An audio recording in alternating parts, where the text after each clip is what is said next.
from this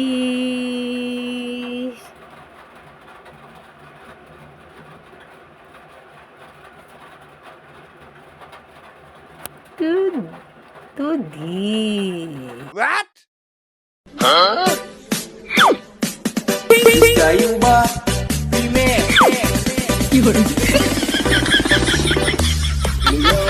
Hello mga langga, welcome to my vlog, Baron So, Vlog. open natin yung ating in-order sa TikTok na grout. So, yan ang ilalagay natin dyan mamay sa mga tiles. Yan. Binubuksan na natin dyan yung ating parcel. So, medyo nahirapan ng konti ang inyong langga sa pagbukas dyan. Kaya, ayan. So, may karton pa yan. Recommended po. Napakaganda po ng grout na na-order natin sa TikTok. So, ayan. Kindly wait. Sa sobrang haba. At ang hirap niyan. Ayan na, nailabas na natin. Ayan. So, ilalagay na natin yan dyan mamaya sa isang baon na ng ice cream. So, kahit itapon natin, or pwede pa natin magamit sa ibang bagay. So, 2 kilo po yung nabili natin dyan mga langga. So, ayan na po. Nilagyan ko na yan ng konting tubig. Dadagdagan pa natin kasi medyo matigas pa siya. Kulang pa sa tubig. Kaya, ayan, mix-mix lang po ako. So, yung ginamit kong panghalo dyan na yung kutsara ng ice cream. Kasi wala akong or hindi ko makita or mahanap yung ginagamit ng asawa ko pang talaga dyan, pang mix. Kaya, ayan. So, ayan, kumuha na po ako ng foam para pang ready po mamaya sa pagpunas natin sa mga excess na mga grout na ilalagay natin sa bawat mga awang. So, ayan na nga po, na-mix na natin yan. Kaya ilalagay natin dyan sa mga nakaawang na yan. Kasi marami ng mga lumalabas na kung ano-anong anik-anik. Kaya kailangan na natin lagyan. So, mix-mix uli. Para maging maayos ang kanyang pagkakatimpla. Wow, timpla yarn. Ayan.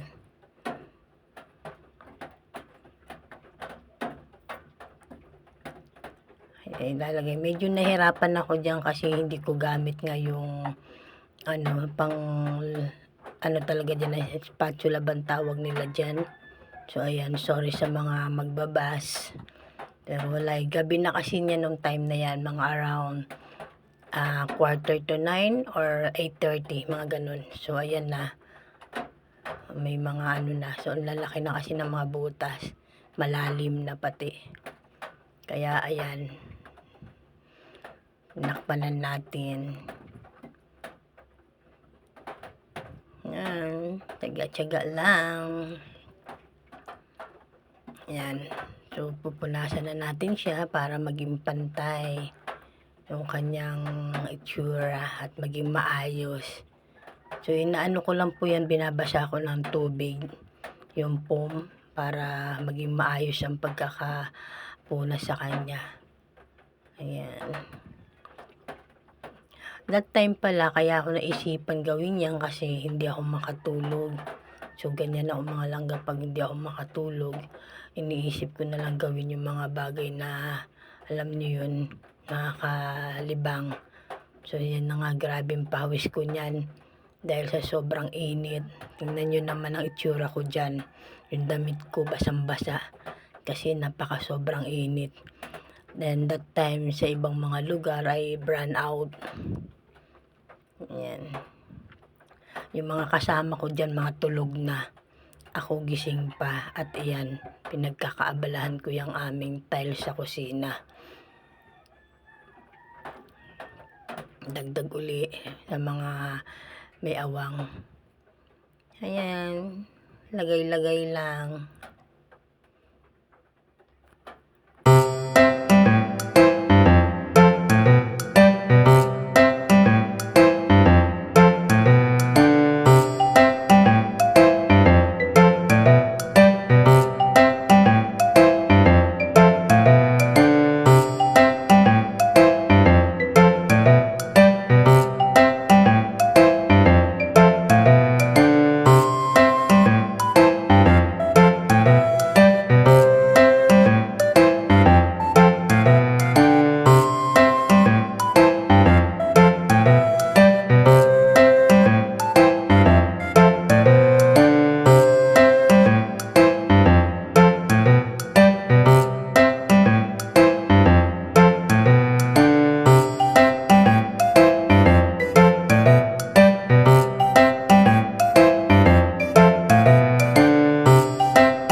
it's almost done na tayo dyan.